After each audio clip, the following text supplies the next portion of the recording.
Welcome everyone to the Workforce Management Gets Strategic. All lines will be placed on mute to prevent any background noise. Thank you. Matt Schock and Matt Stone, you can begin your webinar. Okay, I want to thank everyone for joining today to our Workforce Management Gets Strategic webinar presentation. My name is Matt Schock. I'm a Strategic Solutions Director here with Noble Systems, and I'm also our WFM Specialist in North America. I'm going to let Matt Stone introduce himself. Hi, good morning, everyone. Thanks for joining us. My name is Matt Stone. I am the Territory Account Manager here for Noble, here in the Texas Territory, and we again appreciate your time this morning. So just to review the objectives of the webinar today, is what is the WFM challenge? What do we need to achieve in workforce management role? So what is the role of the workforce management person in your organization? Best practice. So looking at an operational versus a strategic role as it pertains to workforce management in your operations. Constant change model. So we're going to review the constant change model. So a contact center is not a stable environment. Oftentimes we're getting new clients, we're getting new methods of contact, there's seasonal impacts.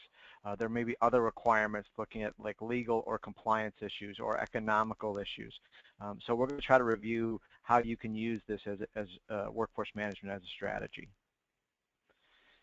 And then finally, what model works best? So what are the business benefits of using your workforce management solutions for operational use, but also concentrating on strategic benefits of workforce management?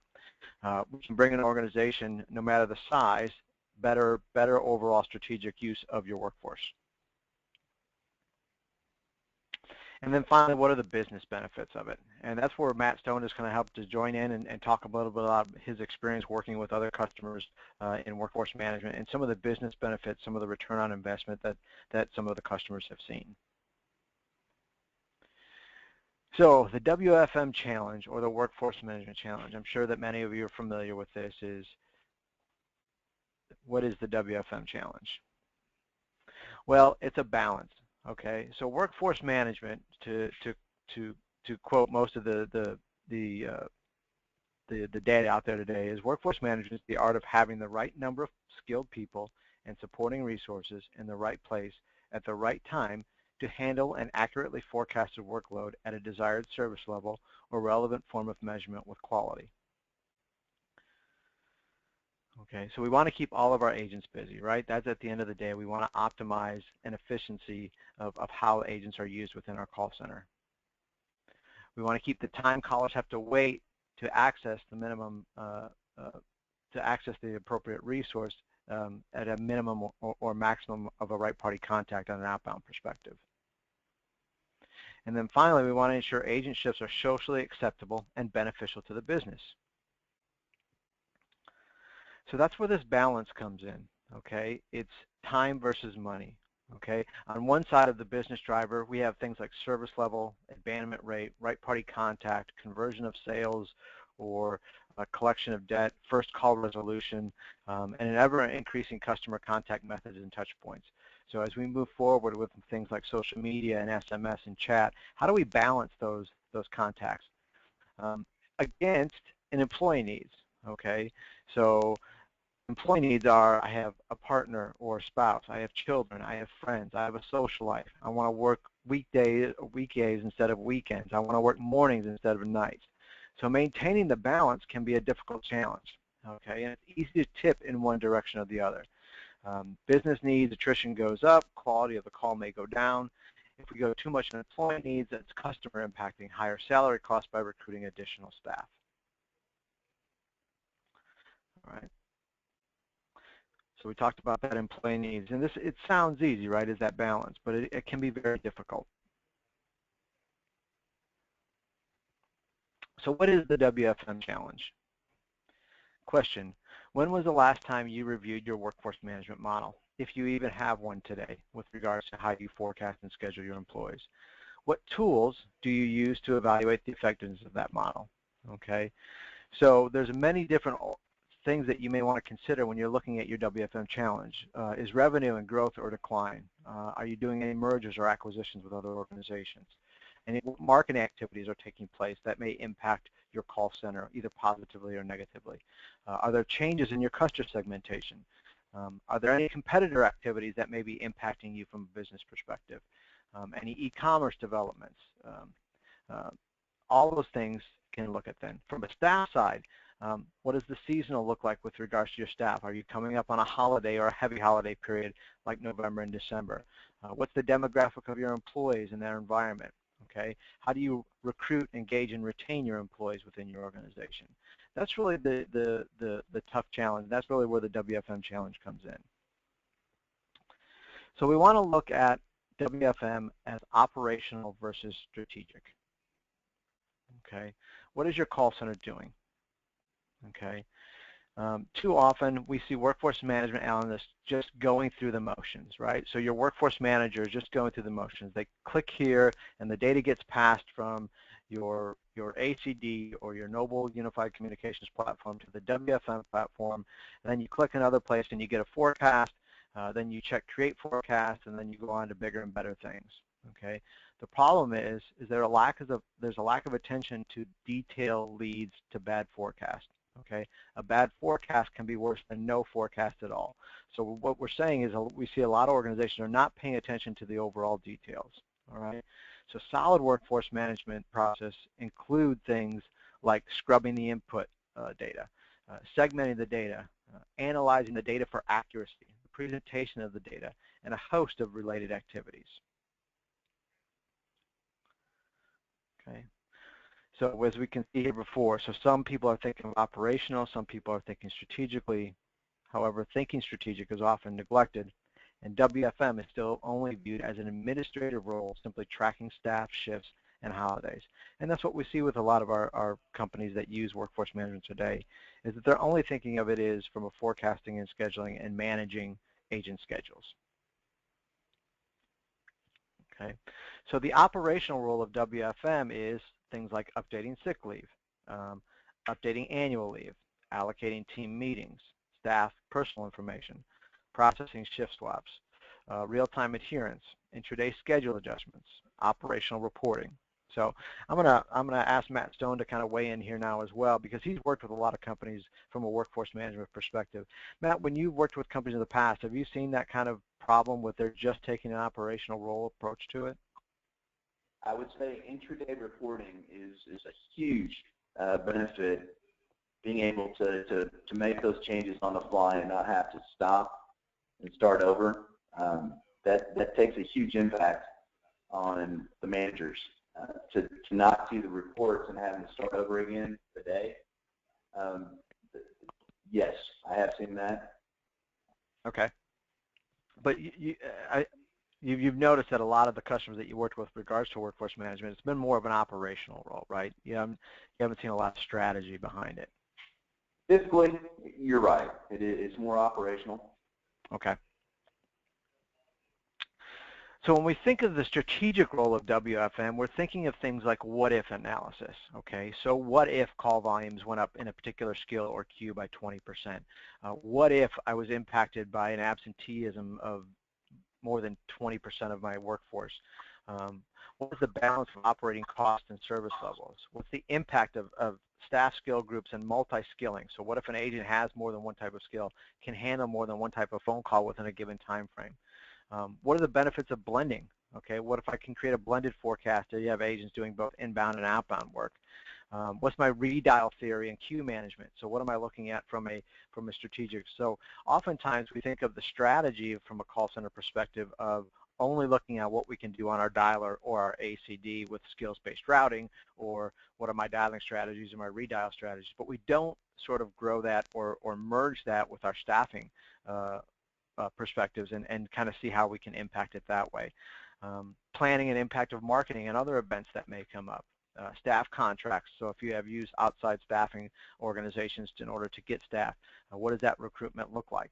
A flexible workforce, okay? What if I was able to allow for a greater flexibility in my workforce, either be it work from home or flexible shifts hours or split shifts? How would that impact me as a whole from a cost perspective, as well as a service level perspective, and finally, as well as would it make my agents happier? So that we're going back to that balance of cost of running a call center effectively over, hey, how happy am I keeping my employees from a staffing perspective?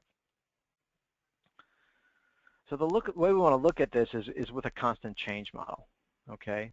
So this is an example of a model of today, okay? So why should we be looking at a business strategically from a WFM perspective? Well, if we look at this here today, this is a model of today. And you'll notice that my red lines are my forecasted numbers, and then my blue line is my staffing. It matches pretty close, okay? But there's many different things that can impact how those change, right? So let's say a simple change of daylight saving times brings data 1 hour forward, okay? The static model is impacted, all right? So my static model from my staffing perspective is now impacted. The operational approach would be reactive. Move a break here, schedule a team meeting there, make some tweaks and adjustments, but don't change or analyze the underlying model, okay? And that's okay. I mean, that's one approach to doing it, all right? That approach may mask minor impacts of change to the customer interaction, but once again, it's an operational approach, okay? So that small change could be the beginning of something more significant, all right? So without looking at it strategically, how would you know if that daylight savings time is going to impact you moving forward? All right, we don't know how that's going to do it. So what we want to do is take another way to look at it. Another way to look at this is how many of you are comparing your forecast to schedules on a day-to-day basis, okay? So how many of us in a workforce management perspective are then build a forecast for 1 month or 3 months or 6 months, okay, or 1 year in advance to take a look at how is my call center trending or staffing over a greater period of time. All right, so that's what we want to do. We want to look at forecasted staff and then take a roster model for that.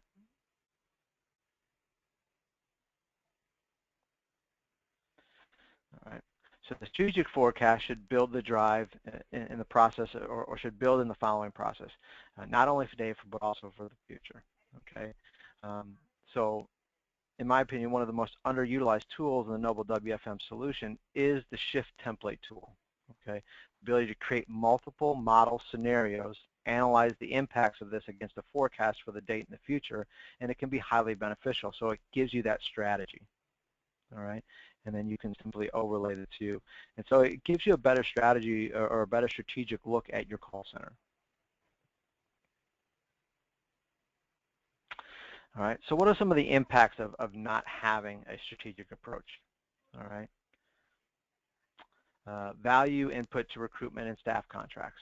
All right, so this gives us a input into if we are looking at staffing contracts or hiring models, however you guys do it with regards to your recruitment of your staff, you can get input into what's the best time to maybe look at those staffing requirements. Analysis of different shift patterns and the impact of service costs and staff issues. All right, so once again, strategically you can look at if this shift pattern takes place or if this shift pattern goes here, what are going to be the impacts to things like service and staffing issues and costs? What level of flexibility do you need in your business? Okay, do you need a mixture of full-time or part-time shifts in the future? All right, oftentimes workforce management can show us things or enlighten us as to what we could do with regards to staffing, but we can't make those changes immediately per se, because you can't just say, okay, everybody, you're working a part-time shift now. But you can basically begin to engage with your employees to bring those things into your organization in the future. All right. And then what level of multi-skilling is appropriate for your business? Okay, well, multi-skilling reduce resourcing requirements, but decrease the agent's ability to deliver quality service. So what's the balance there once again? If I have an agent that can take many types of phone calls, does that suddenly decrease his ability to deliver quality service under maybe a smaller set of skills? So what is the best WFM model? Okay, that's going to be sort of individual to your business, but there are some questions to consider when you're looking at that. Are my shift patterns optimized to meet all my needs? Is outbound being considered? So when you're looking at workforce management and staffing, are you just considering service levels of inbound, or are you looking at your outbound as well? Is overtime necessarily a bad thing? Okay, Once again, we can look at having the right amount of agents. So sometimes just having an agent work overtime to look at the impact of a given day, as opposed to maybe recruiting and staffing, 10 more people. So what's the unload cost of bringing on new employees? Does my roster model drive attrition? Okay, increase the cost of training my workforce. So are your roster models so out of whack that people are just frustrated with that and they leave? Okay, and do I need to multi-skill my entire workforce? Okay, are product specialists a better approach to first call resolution and reduced average handle time? And once again, these are individual questions. There's no right or wrong answer here. These are just things that you need to consider when you're looking at your forecasting and staffing models. All right. Employee demographic, proximity to business based on shift type. All right. So once again, where are your employees coming from? What does that demographic look like? Okay. And as business needs change, so must your WFM model in a strategic, not reactive manner. So that's why planning and doing all these what-if scenarios far in advance helps you to be proactive rather than reactive. Okay. Now, obviously, you're still going to be reactive throughout the course of your day. There's things that we can't necessarily plan for. But if you're saying, okay, what's my call center going to look like 6 months from now, and can I plan that strategy appropriately, it can help you benefit you in the long run from both a cost perspective, from a customer satisfaction perspective, and basically an employee retention perspective. So why does WFM need to be strategic? Okay, so part of it is customer relationship management. Okay, you bring the benefits of ability to upsell and cross-sell for a telesales environment. You have effective customer management. You need to ensure quality and deliver efficient service. Employee relationship management. Okay, it's critical to your business success. Happy staff deliver quality service. Impact on their operational costs and lower attrition. And your organizational culture. Okay, if employees believe that, hey, this is a good, as far as my shifts go, my schedule goes, I'm being heard, I can communicate, I know what's going on, I understand the process, it can go a long way for you. So basically, WFM has many stakeholders with influences from all areas of business, all having a stake in the service and the operational cost. Okay. So once again, we have a case study coming up, but I want to bring Matt Stone back in again so we can see that, hey, workforce planning impacts all these people. But Matt, what are some of the business benefits you've seen with organizations going in and using a workforce management tool? I'd say one of the first things and most important things is when you start to realize adherence. Without a workforce solution, and even with a workforce solution that may utilize Excel spreadsheets, it's hard to capture adherence. Are people actually doing what you expect them to do, and are they taking the breaks when they're expected? Those things actually start to add up, and once you can apply a better format or formula to actually getting folks to adhere, I think that actually helps you to figure out what you need to be staffed at, what levels do you need to be staffed at. Who are the folks that you want to keep on the floor? Who's working for you? Who's taking their breaks? Who's kind of indiscriminately, and who wants to have lunch every day with their friends? I'd say that's one of the key pieces. Okay.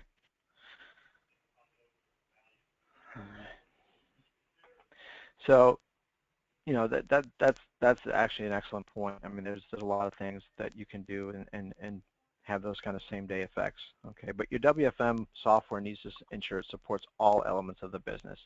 So your HR, your operations and reporting, your finance, your technical, your marketing.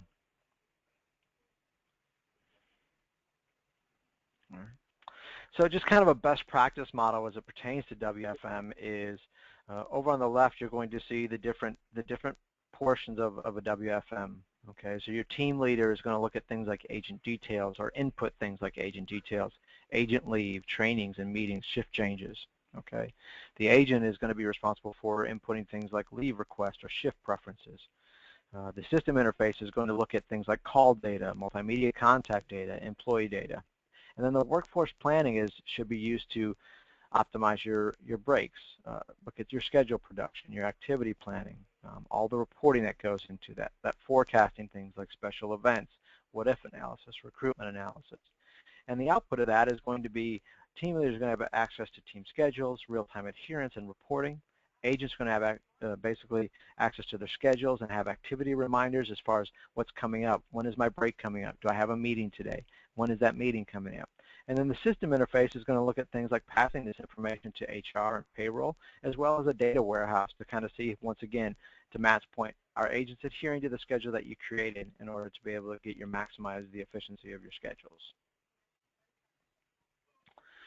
So a little bit of a customer case study. This is a Noble customer, a leading bank organization.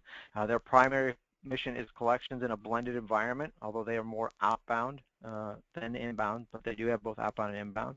They do consumer collections on things like overdrawn checking accounts, auto loans, consumer mortgages, in-house home equity lines, credit card portfolio. Okay, business collections and recoveries, basically small balance loans and charged-off products. So the top operational benefits that they were able to use was it was much easier to use. Okay, so creating schedules and forecasts for their organization, it was much easier to use this than the old Excel spreadsheet that they were using. Okay, using ShiftTrack Agent was a big benefit to them. All right, so agents could actually see, this is what my schedule looks like. This is when my break is coming up. If you insert a meeting or you publish overtime or any changes you make to an agent's schedule, they can see immediately. Outbound forecasting is better than what they were using with Noble Reports. So we could, with an outbound forecast, look at a target parameter and basically tell them how close they were going to get or what resources were necessary. All right, and they were able to generate accurate outbound schedules. All right, so they could see basically what agents and resources were necessary in order to achieve their goals on a day-by-day basis. Okay, and then obviously the adherence reporting, and Matt Stone had alluded to this earlier, that it was a big benefit. Okay, so it presents an image of an agent's entire day as far as adhering to the schedule. So the strategy was they had an impact on the calling strategy. They had better list management, and they had basically, by seeing when agents were going to be there, what impact it was, they could create a better strategy based on their staffing models. Okay, they also had accurate schedules that kept agents more productive. So not everybody was going on break at 9 o'clock. Not everybody was going on lunch at noon. All right.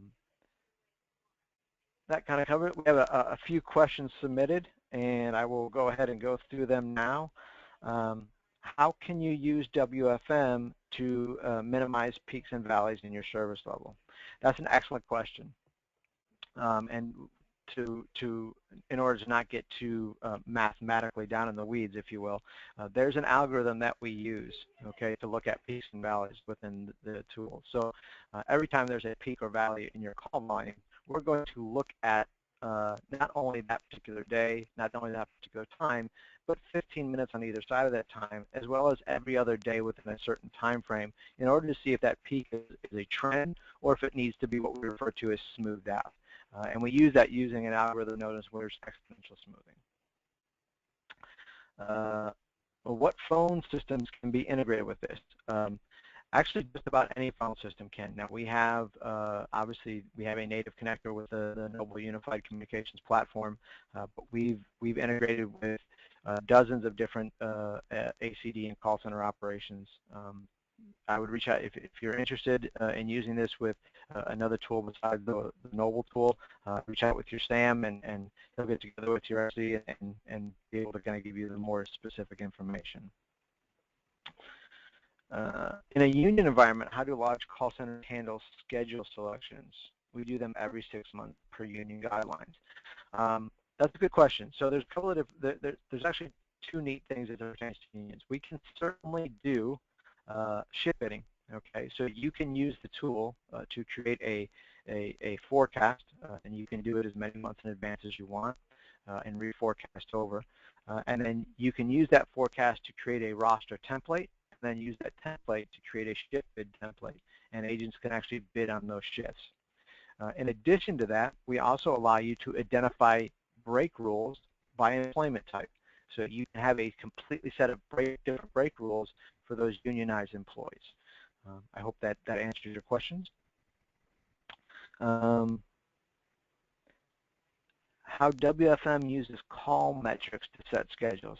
Well, we certainly do use call metrics. So we're going to look at, from an inbound perspective, we're going to look at your call volumes as well as your average handle time in order to make sure we meet the appropriate service level that you require or desire.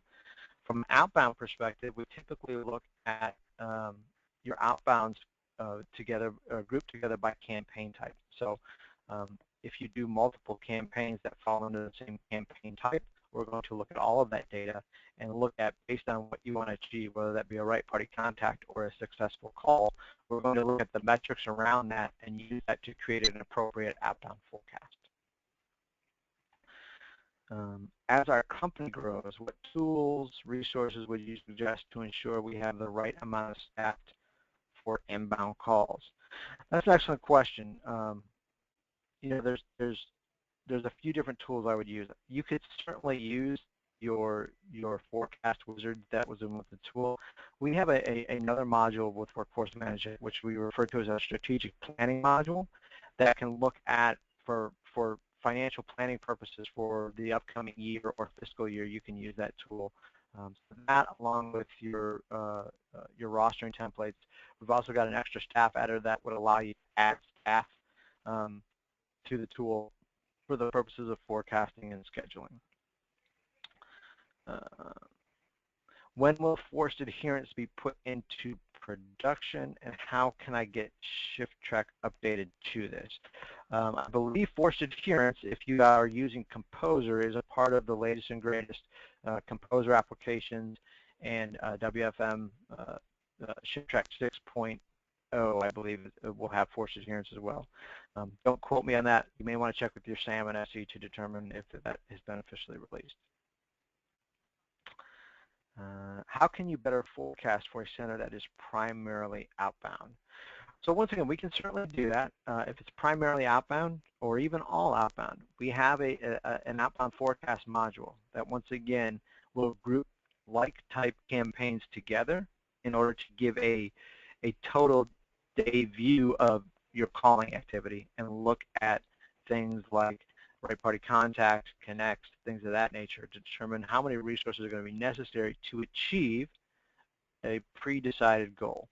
So once again, we can go through that. I would encourage this person who asked the question to get together with your SAM and your SE and to go into more depth product demonstration of our workforce management.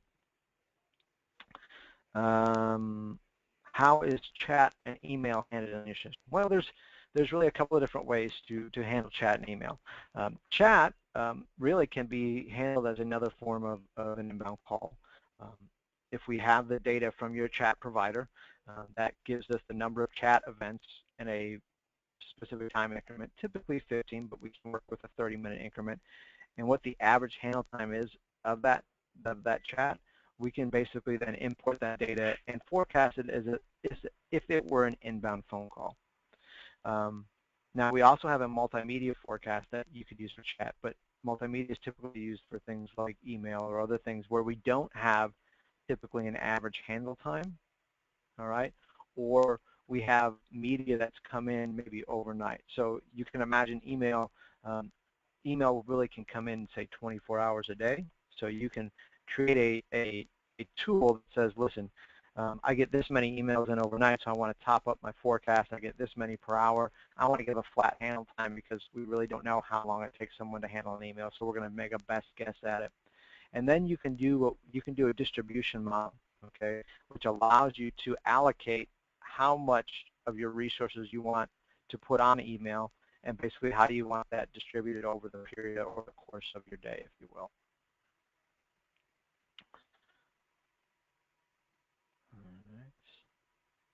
And I'm just looking at one more.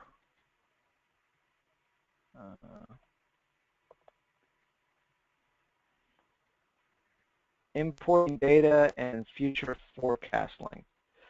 You can forecast for any period of time that you want. Typically, we see it when you're talking about from a day-by-day basis to do it 7 or 14 days, or even 28 days, depending on your cycles.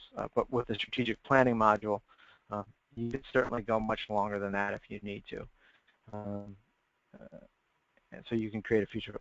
Importing data, typically we have a data connector to whatever call center tool that you use today, as well as there is a tool to import raw data as well. So you can certainly do that as well. And I believe, Matt, do you see if you have any other questions or any questions that I may have missed? I think that you got everything. Did you mention backlog? I didn't. So how to deal with backlogs? I'm not 100% sure of that question. How do we deal with backlogs? And that's, we probably need a little more information on what's being asked about backlogs of what. Yeah. I don't know if that's backlogs of data. We can certainly import a number of months of historical data, or if it's backlog of calls that have come in. I would encourage that the person who has that question to reach out to their SAM and their SE and give us a little bit more in-depth or what you're asking with regards to that question. I'm sure if I was talking to that person, it would be pretty obvious once they said one or two words, but I apologize for not getting that full out of the question. But I think that's it with regards to questions. So I do want to thank everyone today for joining us on this tool or joining us on this webinar. We will be posting this. It will be available online on the Noble Users Group website. I want to thank Matt Stone as well for his contributions and for joining us today. And we're going to go ahead and end the webinar now. Thank you. Thank you, everyone.